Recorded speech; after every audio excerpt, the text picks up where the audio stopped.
Hell's Paradise, you can love it, you can hate it, but you cannot ignore it. Hell's Paradise के season 1 में कुल 13 episodes थे और यहाँ आपने ताओ या फिर टाओ शब्द जरूर सुना होगा। नहीं सुना तो मैं बता दूं कि Hell's Paradise में जो पावर सिस्टम है वो टाओ के थ्रू ही डिफाइंड है। तो इसीलिए आज की वीडियो में हम पूरे इस टाओ वाले सिस्टम को ही समझेंगे और कसम से आपको एकदम मजा आने वाला है। सो टाओ, जो कि टाओइज्म से डिराइव किया गया है, इसे हम चाइनीज फिलोसफी या फिर रिलीजन या फिर ट्रेडिशन तक कह सकते हैं। अब ये मत सोचना कि मैं यहाँ तुमको टाओइज्म मतलब पूरा रिलीजियस बातें बताने लग जाऊंगा। नहीं, हम टाओ को हेल्स पैराडाइज के पॉइंट ऑफ व्यू से ही समझेंगे। तो हेल्स पैराडाइज में बेसिकली ये बताया गया है कि टाओ काइंड ऑफ हमारी एनर्जी की तरह है, जो कि ना सिर्फ लिविंग बीइंग में होती है बल्कि नॉन लिविंग बीइंग में भी होती है। मतलब जिस चेयर पे मैं अभी बैठा हूँ इसके अंदर भी टाओ है, लिटरली नहीं लेकिन हेल्स पैराडाइज के पर्सपेक्टिव से है। Now as a living being अगर हम कोई भी काम करते हैं तो उसमें हमारा टाओ खर्च होता है, और अगर हमारे शरीर से हमारा पूरा टाओ खत्म हो जाता है तो हम जिंदा ही नहीं रहते। अब टाओ को मास्टर करने के लिए या फिर उसे बेसिक लेवल पे समझने के लिए किसी भी इंसान को यिन यांग के बारे में जानना होगा और अपने आप को एक मिडिल स्पॉट में लाना होगा। मिडिल स्पॉट मतलब मिडिल वे में काइंड ऑफ लाना होगा। नहीं आया समझ? मैं समझाता हूँ, चिल करो। तो यिन फीमेल एनर्जी को कहते हैं और यांग मेल एनर्जी को कहते हैं। तो टाओ भी एक तरह से एनर्जी ही है, और जब कोई यूजर अपने टाओ को पूरी तरह से मास्टर कर लेता है तो वो मेल फीमेल में शिफ्ट भी हो सकता है। एनीमे में देखा था ना लॉर्ड टेंसन को, कैसे वो स्विच कर रहे थे, कभी लड़की बन जा रहे थे कभी लड़का। अब आप पूछोगे कि भाई ये मिडिल वे क्या होता है? वेल, ये भी एक बुद्धिस्ट कॉन्सेप्ट है जिसके अनुसार हमें अपने आप को एकदम बैलेंस्ड रखना होगा। मतलब अगर आपके पास स्ट्रेंथ है तो वीकनेस भी होना चाहिए, अगर आपके पास गुस्सा है तो शांति भी होनी चाहिए। मतलब हर चीज एकदम बैलेंस में, ताकि कोई भी चीज हम पे हावी ना हो सके। इसका एक एग्जांपल है कि कैसे गावीमारो का टाओ एक्टिव नहीं हो पा रहा था क्योंकि वो स्ट्रांग है, लेकिन जब वो अपनी बीवी को याद करता है तो कहीं ना कहीं उसे अपने अंदर एक वीकनेस भी फील होती है और तभी उसका टाओ एक्टिवेट होता है। सिर्फ पावरफुल होने से नहीं होगा, स्ट्रेंथ वीकनेस बैलेंस होना चाहिए। इमोशंस हमें वीक तो बनाते हैं लेकिन वो हमें स्ट्रांग भी बनाते हैं। याद है द डार्क नाइट राइजेस, कैसे बैटमैन को चढ़ना था वेल पे तो वो बहुत ही स्ट्रांग था, डर नहीं रहा था तो चढ़ नहीं पा रहा था। जब डर उसके अंदर आया, वीकनेस, तो फाइनली वो उस वेल से निकल पाया। तो हुआ ना ये मिडिल वे। बेसिकली यहाँ लव और एंगल में मिडिल वे के इमोशंस होते हैं जो कि हमें स्ट्रांग भी बनाते हैं और वीक भी बनाते हैं। तो अब आप समझ गए होंगे टाओ को कैसे एक्टिवेट करना है। अपना भी कर लेना एक्टिवेट, मेरे से मत पूछना।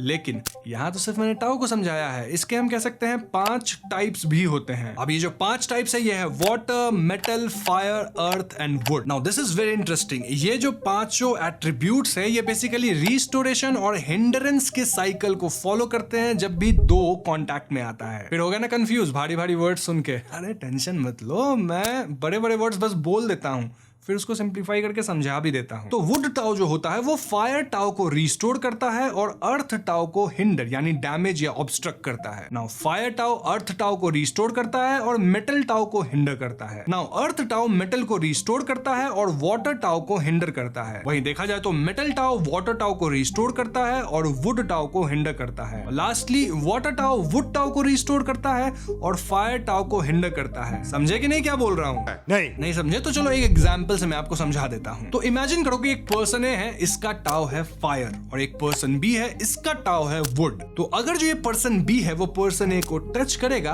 तो पर्सन ए का टाओ जो है वो रिस्टोर होने लगेगा। अब यही मान के चलो एक पर्सन सी आ जाए बीच में, ठीक है? ए यहाँ है, बी यहाँ है, सी यहाँ बीच में आ गया और उसका टाओ है वाटर। तो अगर ये पर्सन सी वाला यहाँ जो ए है इसको टच करने लगेगा तो ए वाले का टाओ ड्रेन होने लगेगा। तो आप समझ गए ना? तो लगा दो यही कंसेप्ट परम्यूटेशन कॉम्बिनेशन के साथ हर एक टाओ में आपको मिल जाएगा। एक चार्ट शीट बना देना, समझ जाना सब कुछ। मैं यहां बना के नहीं दिखा रहा, आप लोग इतने स्मार्ट हो यार, मेरे ऑडियंस हो। नहीं करो हाथ जोड़ के मैं। तो यही जो सेम कॉन्सेप्ट है वो फाइटिंग में भी कहीं ना कहीं इस्तेमाल होता है, जहां एक फायर टाओ वाला कभी भी वाटर टाओ वाले को हरा नहीं पाएगा, लेकिन वाइस वर्सा इज ट्रू। अब आप पूछ सकते हो कि मान के चलो दो फायर वाले ही आपस में भिड़ गए तब क्या होगा? मतलब सेम टाओ वाले।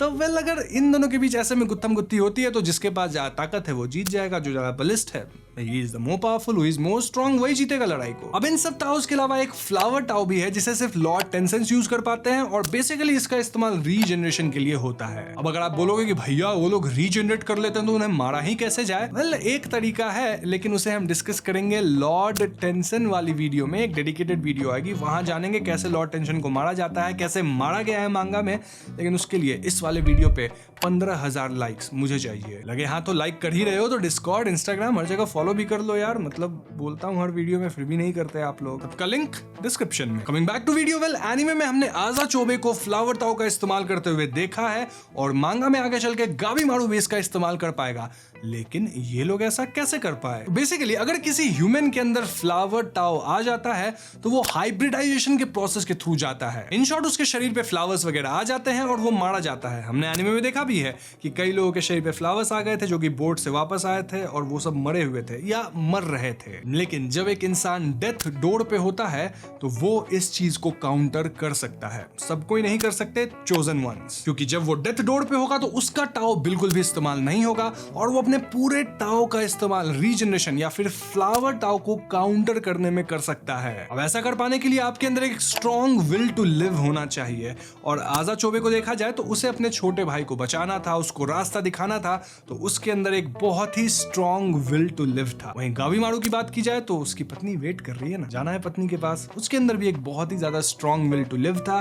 साथ ही दोनों स्ट्रॉन्ग भी बहुत है ऐसे भी, तो इसीलिए ये दोनों फ्लावर टाओ को बेसिकली कर पाए थे काउंटर वगैरह। तो अब आप समझ गए होंगे टाओ कैसे काम करता है, सब कुछ इसके टाइप्स को समझ गए हैं। तो अब चलिए जानते हैं कि आखिर आप अपने टाओ को ट्रेन कैसे कर सकते हैं। तो इसको ट्रेन करने के टोटल 5 मेथड्स है और पहले मेथड का नाम है डोइंग। अजीब सा नाम है, पता नहीं, आई के ऊपर एक ऐसा टेढ़ा सा लाइन है, मुझे नहीं पता प्रोनाउंसिएशन क्या है, मेरे पे मत चढ़ना। लेकिन मुझे ये जरूर पता है कि इस मेथड में फिजिकल एक्सरसाइज करके आप अपने टाओ के सर्कुलेशन को बढ़ाते हो, यानी कि ट्रेन करते हो ना। दूसरा मेथड है टाइसोकु, जिसमें ब्रीदिंग टेक्निक्स का इस्तेमाल करके आप अपने टाओ को ट्रेन करते हो। तीसरा है शियुत्सु, जिसमें मेडिटेशन के द्वारा अपने टाओ को ट्रेन किया जाता है। चौथा है शुतेन, इसमें बॉडी पार्ट्स और ऑर्गन के पाथवे से अपने आप को ट्रेन किया जाता है, यानी कि अपने टाओ को। अब इसका जो मतलब निकालना है तुम निकाल लो ना। जो पांचवा मेथड है उसे कहा जाता है बोचू जुत्सु, जो कि सबसे ज्यादा इंपॉर्टेंट है। इंपॉर्टेंट क्या, इंटरेस्टिंग भी है, पता चल जाएगा क्यों बोल रहा हूं। बेसिकली इसमें मेल फीमेल यानी यिंग यांग एनर्जी का मिलन होता है और ये मिलन एक्चुअल वाला मिलन होता है, वही मिलन जिस मिलन के करने के बाद बच्चे पैदा होते हैं। हाँ वही जो तुम सोच रहे हो, समझ गए? नहीं समझे तो पोगो देखो। बेसिकली होता क्या है कि इस प्रोसेस से दोनों यिंग यांग एनर्जी मिलके आपस में कंबाइन होकर स्ट्रॉन्ग बन जाती है। इसीलिए एनीमे में आप टेंशंस को देखे होंगे, एक दूसरे के साथ हमेशा चिपके रहते हैं, वही यिन यांग बोचू जुत्सु करते रहते हैं, समझ रहे हो? अपने आप को स्ट्रॉन्ग बना रहे हैं ये सब करके, एकदम चुम्मा चाटी चलते रहता है। एनीमे में तो काफी हद तक सेंसर किया है, लेकिन मांगा में एकदम खुल्लम खुल्ला प्यार करेंगे हम दोनों। खैर, तो आप जान गए हैं कि टाओ को अब ट्रेन भी कैसे किया जाता है, तो अब जान लेते हैं कि आप टाओ को ट्रेन भी कर लिए, टाइप्स वगैरह सब समझ गए हैं, तो इससे आपको कौन कौन सी एबिलिटीज मिलेंगी, यानी कि आपके पास कैसे कैसे पावर्स आ जाएंगे। अब यहाँ पे अगेन ये भी 2 पार्ट्स में डिवाइड होता है। पहला है बेसिक लेवल मास्टरी और दूसरा है सेनिन level mastery. Basic level mastery को हम कह सकते हैं वो चीजें जो कि ह्यूमंस कर सकते हैं, और सेनिन लेवल मास्टरी वो चीजें जो हम लॉर्ड टेंसेंस को करते हुए देखे हैं। तो पहले हम आते हैं बेसिक लेवल मास्टरी पे। इसमें यूजर टाओ को सेंस कर सकता है, उसको किसी भी चीज में इंचांट कर सकता है और अपनी प्रेजेंस को सप्रेस कर सकता है। फिर नहीं आया ना समझ? अरे समझाऊंगा, इतना हड़बड़ा क्यों जाते हो यार तुम लोग?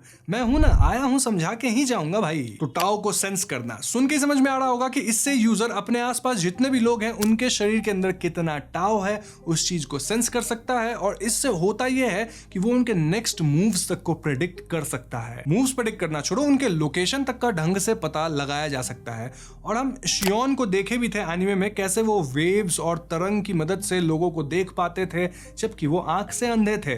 जलवा है हमारा। तो हाँ, कहीं ना कहीं वो टाओ को मास्टर किए थे अपने। और दूसरा है इंचैंटमेंट। इसमें टाओ को किसी भी चीज में इम्ब्यू या मिला सकते हैं, ठीक उसी तरह जैसे जेजेके में यूटा अपने तलवार के अंदर अपने कर्ज एनर्जी को मिलाता है, या फिर यूजी अपने मुक्के में अपने कर्ज एनर्जी को। जेजेके का भूत चढ़ गया मेरे ऊपर, कहीं भी जेजेके घुसा देता हूँ। इससे बेसिकली होता है कि आपके किसी भी अटैक का पावर बहुत बढ़ जाता है, और हमने देखा भी था कि कैसे मेई का जो टाओ इम्ब्यूड पंच था वो गाबीमारू को इस कदर हर्ट किया था कि भैया उसके इंटरनल ऑर्गन्स भी डैमेज हो गए थे। इनफैक्ट आगे तो शियोन फिर से अपना जलवा दिखाते हुए अपने तलवार के अंदर टाओ को इम्ब्यू कर दिया था और एकदम ओपी बन गया था। अब टाओ को हम अपने बॉडी के ऊपर एक चादर की तरह ओढ़ भी सकते हैं, जिससे हमारे शरीर की ड्यूरेबिलिटी बढ़ जाएगी। वो रोकुरो था जायंट, याद है, बड़ा सा था, वो कहीं ना कहीं अननोइंगली अपने टाओ का इस्तेमाल करके ही अपने शरीर को इतना स्ट्रॉन्ग बना लिया था। अब तीसरा स्टाइल है प्रेजेंस सप्रेशन। नाम से पता चल रहा होगा कि इससे आप अपने टाओ के लेवल को कहीं ना कहीं डिक्रीज कर देते हो, जिससे आप इनविजिबल हो जाओगे। मतलब लोग देख नहीं पाएगा कि भैया उसका टाओ कितना है या फिर वो कहाँ है,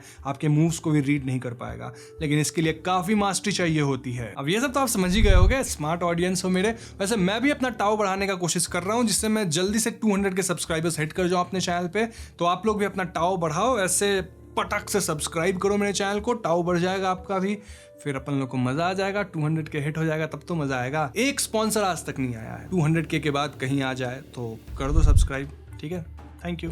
खैर आगे बात करते हैं सनिन लेवल मास्टरी की, जो कि सिर्फ लॉर्ड टेंसन ही इस्तेमाल करते हैं। इसमें पहला है इमिशन, जहां लॉर्ड टेंसन अपने हाथ से इनविजिबल प्रोजेक्टाइल्स मारते हैं टाओ का, और जिसे टाओ दिखता नहीं, जिसे टाओ सेंस होता नहीं, वो तो भैया उसके लिए इनविजिबल अटैक है, मार खा के एकदम वहां गिर जाएगा।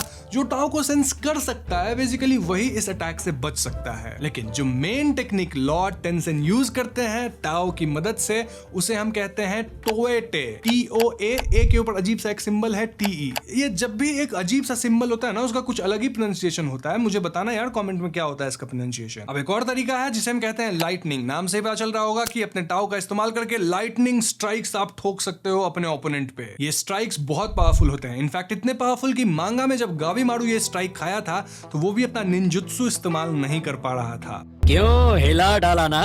नाउ तीसरा है लेजर बीम्स। इसमें टाओ की मदद से एक जो यूजर है वो आसमान में राउंड स्फीयर जैसा कुछ बना लेता है, जिसमें से टाओ वाले लेजर बीम्स शूट होते हैं। आपको उससे बचना है। ये लेजर बीम्स हर डायरेक्शन में फैल जाते हैं, मतलब ये भी काफी ओपी अटैक है। नेक्स्ट है आर्मर। अब मैंने जो आपको टाओ का एक क्लोक बताया था जिसको पहन के आप इंड्योरेंस अपना बढ़ा सकते हो, ये उसी का मान के चलो नेक्स्ट लेवल है। इसमें यूजर अपने टाओ को स्ट्रेच करके पूरे बॉडी पे काइंड ऑफ आर्मर जैसा बना लेता है, और यहाँ नॉर्मल आर्मर की तरह कोई भी होल्स नहीं है, मतलब इसका कोई वीक पॉइंट नहीं है। तो कोई भी आप पे अटैक कर रहा है तो ज्यादा कुछ होगा नहीं आपको, अनटिल दिस अटैक बहुत बहुत बहुत ज्यादा पावरफुल है। अब इस आर्मर का खासियत यह है कि अगर कोई ऑपोजिट एट्रीब्यूट वाला टाओ भी आपके पास आ जाता है ना, तो भी वो आपके आर्मर को नहीं तोड़ पाएगा अनटिल अनलेस उसके पास बहुत बहुत बहुत पावर हो। खैर अब जो अगला पावर है वो बहुत ही ज्यादा ओपी है, जिसका नाम है मैनिपुलेशन। तो इस एबिलिटी की मदद से यूजर अपने टाओ का इस्तेमाल करके किसी लिविंग या नॉन लिविंग बीइंग के टाओ को मैनिपुलेट या फिर कंट्रोल कर सकता है। इसकी मदद से सामने वाले ह्यूमन या फिर ऑब्जेक्ट को पूरी तरह से क्रश किया जा सकता है या फिर उसे रीस्टोर भी किया जा सकता है। लेकिन ध्यान रहे, मरे हुए इंसान को रीस्टोर नहीं किया जा सकता, लेकिन हाँ अगर कोई टूटा हुआ नॉन लिविंग थिंग है तो उसे रिस्टोर किया जा सकता है। एनीवेज नेक्स्ट है इल्यूजन।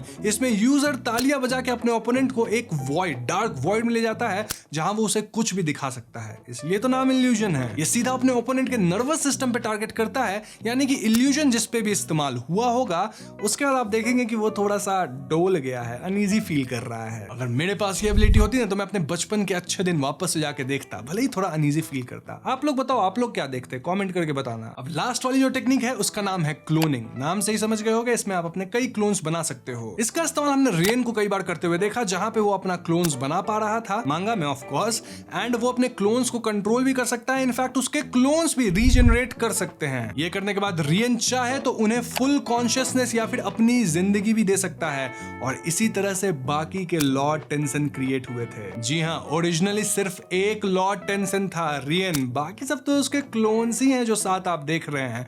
वैसे लॉर्ड टेंसन पे एक सेपरेट वीडियो में बात करेंगे। आज की वीडियो में मुझे जितना बात करना था उतना मैं कर दिया हूं, आपको पूरी तरह से टाओ को समझा दिया हूं। अब जब भी आप हेल्स पैराडाइज का मांगा पढ़ेंगे या फिर आप एनीमे देखेंगे तो आपको चीजें थोड़ी बेहतर समझ आएगी। तो हाँ, अगर ये वीडियो पसंद आई हो तो इस वीडियो को लाइक कीजिएगा, शेयर कीजिएगा। टारगेट है 15K लाइक्स, पूरा कर देना प्लीज। हाथ जोड़ के आपसे दुआ मांग रहा हूं, या फिर आपसे क्या उसको कहते हैं, रिक्वेस्ट कर रहा हूं, प्लीज करवा देना। साथ ही चैनल पे नए हो तो हमें सब्सक्राइब भी करना। I will see you guys in the next one. Peace out.